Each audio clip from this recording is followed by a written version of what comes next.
Bharatiya Janata party का स्थापना दिवस है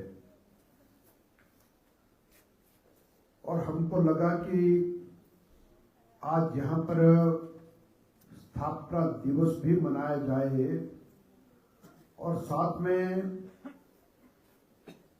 श्री रवि ठाकुर जी का भी भारतीय जनता पार्टी के कार्यकर्ताओं से परिचय हो जाए। अभी गत दिनों एक घटनाक्रम हुआ, वो अपने आप में अलग सा था, जिसके बारे में किसी ने सोचा नहीं था, किसी ने कल्पना नहीं की थी। एक अकल्पनीय काम हुआ। जब राज्यसभा का चुनाव अधिसूचित हुआ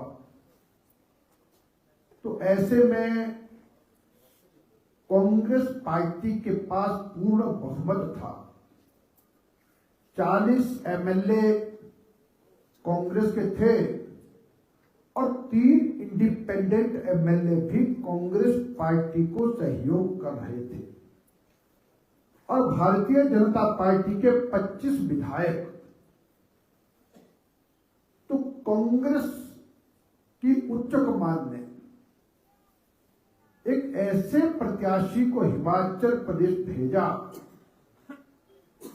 जिसका हिमाचल प्रदेश से कभी कोई लेना देना नहीं रहा, और जो व्यक्ति जब जब समय मिला तब तब वो हिमाचल के विरोध में खड़ा हुआ।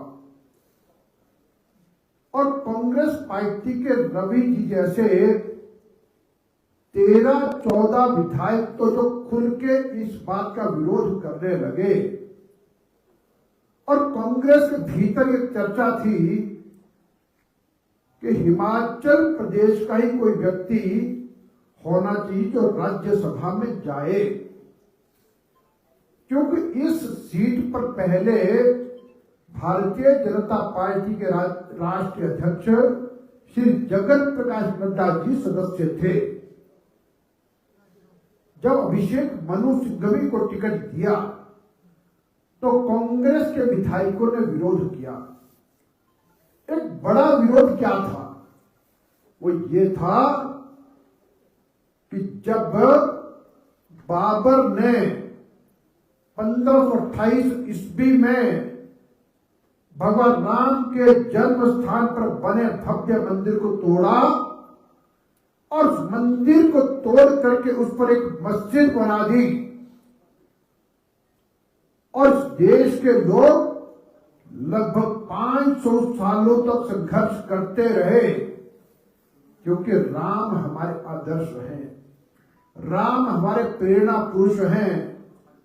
हम पैदा होते तो राम का नाम लेते हैं, मरते हैं तो राम का नाम लेते हैं। अब उन राम जी के जब केस सुप्रीम कोर्ट में चल रहा था, जो लोग ये कहते थे कि ऐसा क्या प्रूफ है कि राम जी अयोध्या में पैदा हुए थे, अयोध्या राम जी का जन्म स्थान है, और सुप्रीम कोर्ट में कांग्रेस पार्टी ने भगवान राम के विरुद्ध अपने वकील खड़े किए, और उनमें से ये श्री अभिषेक सिंह मनु भी एक मुख्य एडवोकेट थे। एक विरोध तो इस बात का था, और दूसरा विरोध इस बात का भी सभी कांग्रेस के विधायकों में और हिमाचल प्रदेश की जनता के बीच में था, जब सुखविंदर सिंह सुक्खू जी ने कहा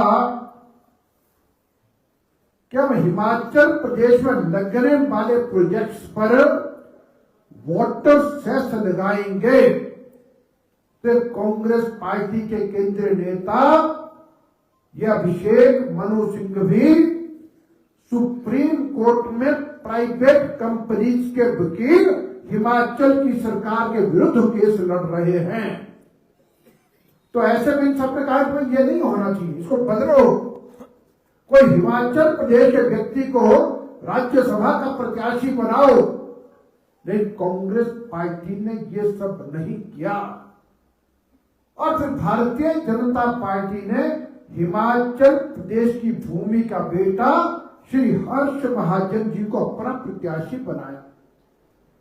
अब जब भी कोई इलेक्शन लड़ता है वो अपनों से भी वोट मांगता है तो विरोधी से भी मांगता है, सबसे मिलता है, और ये लोकतंत्र में आवश्यक भी है।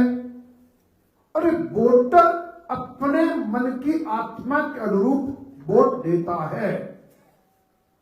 और जब 27 फरवरी को वोटिंग थी तब वोट देने के लिए विधायक लाइन में लगे तो उनमें से 13-14 विधायकों का ये निर्णय था, हम हिमाचल के बेटे भारतीय जनता पार्टी के प्रत्याशी हर्ष महाजन को वोट करेंगे, क्योंकि बाहरी प्रत्याशी और हिमाचल के विरोधी अभिषेक मनु सिंह कभी को वोट नहीं करेंगे। तो उसमें 6 कांग्रेस के विधायकों ने वोट डाला और उस सब में से एक वोटर कौन बने? आपके लाहौल स्पीति के लोकप्रिय विधायक रवि ठाकुर जी।